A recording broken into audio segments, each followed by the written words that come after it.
नमस्ते दोस्तों, स्वागत है आपका आपके चैनल वेद योग टीवी पर।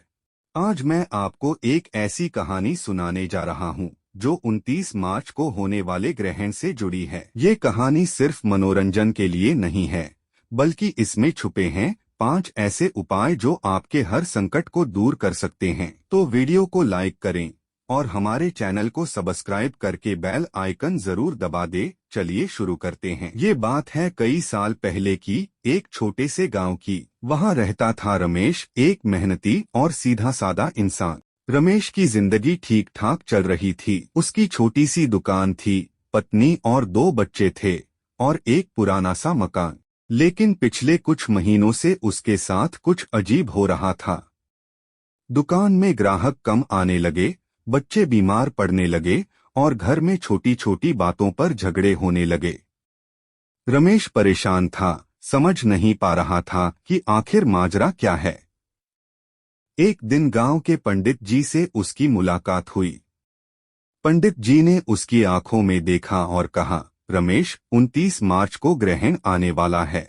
ये कोई साधारण घटना नहीं है। ज्योतिष और वास्तु में ग्रहण को बहुत बड़ा माना जाता है। राहु और केतु का प्रभाव इस बार भारी पड़ सकता है। अगर तूने सही उपाय नहीं किए तो ये परेशानियां और बढ़ सकती हैं। रमेश ने हंसते हुए कहा, पंडित जी, ये सब पुरानी बातें हैं। ग्रहण तो बस एक खगोलीय घटना है। पंडित जी मुस्कुराए और बोले, ठीक है, लेकिन मेरी बात याद रखना। और फिर आया 29 मार्च का दिन। सुबह से ही आसमान में एक अजीब सा सन्नाटा था। ग्रहण शुरू हुआ और रमेश को लगा कि कुछ तो गड़बड़ है। उसकी पत्नी ने कहा, आज घर में भारीपन सा महसूस हो रहा है। बच्चे चुपचाप बैठे थे और दुकान पर एक भी ग्राहक नहीं आया। रात को रमेश को नींद नहीं आई। उसे बार बार पंडित जी की बात याद आ रही थी। अगले दिन उसने फैसला किया, चलो पंडित जी से मिलकर देखते हैं कि ये उपाय क्या हैं।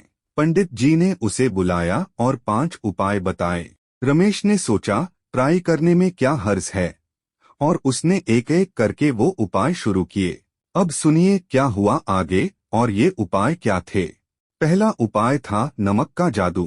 पंडित जी ने कहा, रमेश, ग्रहण से पहले अपने घर के हर कोने में थोड़ा सा सेंधा नमक डाल दे।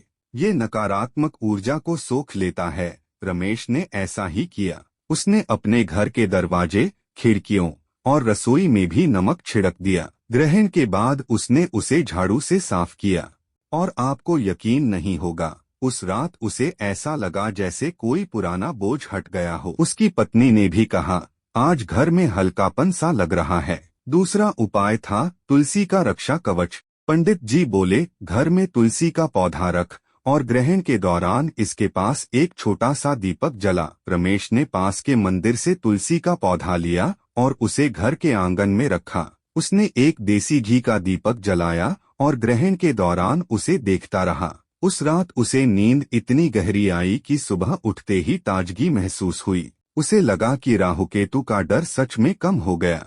तीसरा उपाय था योग का कमाल। पंडित जी ने कहा, ग्रहण के अगले दिन सुबह 5 मिनट भुजंगासन कर, ये तेरी सेहत को ठीक करेगा। रमेश को योग के बारे में ज्यादा नहीं पता था, लेकिन उसने कोशिश की। उसने जमीन पर चटाई बिछाई और धीरे धीरे आसन किया।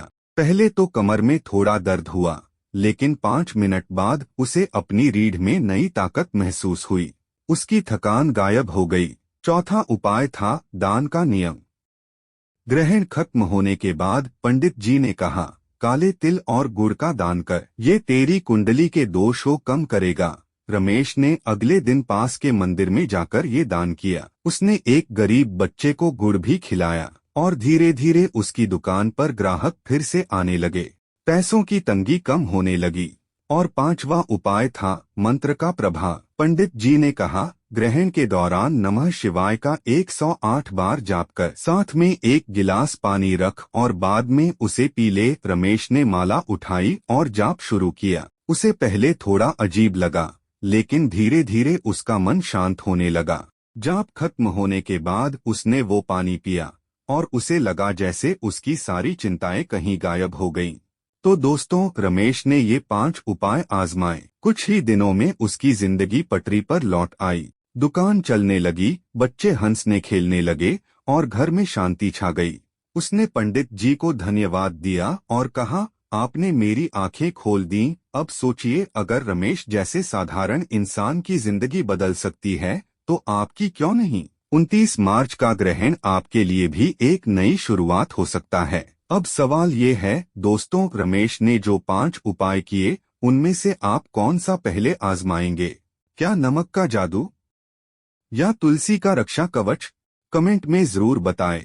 और हाँ, अपने दोस्तों को टैग करें, क्योंकि ग्रहण का असर हर किसी पर पड़ता है। क्या आपको लगता है कि ग्रहण सच में आपकी लाइफ को बदल सकता है? अपनी राय नीचे लिखें। तो दोस्तों, रमेश की कहानी से हमें ये सीख मिलती है कि सही उपाय सही वक्त पर चमत्कार कर सकते हैं। 29 मार्च को तैयार हो जाइए। अगर आपको ये कहानी और उपाय पसंद आए तो वीडियो को लाइक करें, चैनल को सब्सक्राइब करें और बेल आइकन दबाएं ताकि आपको ऐसे टिप्स सबसे पहले मिलें। इसे अपने परिवार के साथ शेयर करें, क्योंकि उनकी सुरक्षा भी जरूरी है। मिलते हैं अगली वीडियो में। नमस्ते।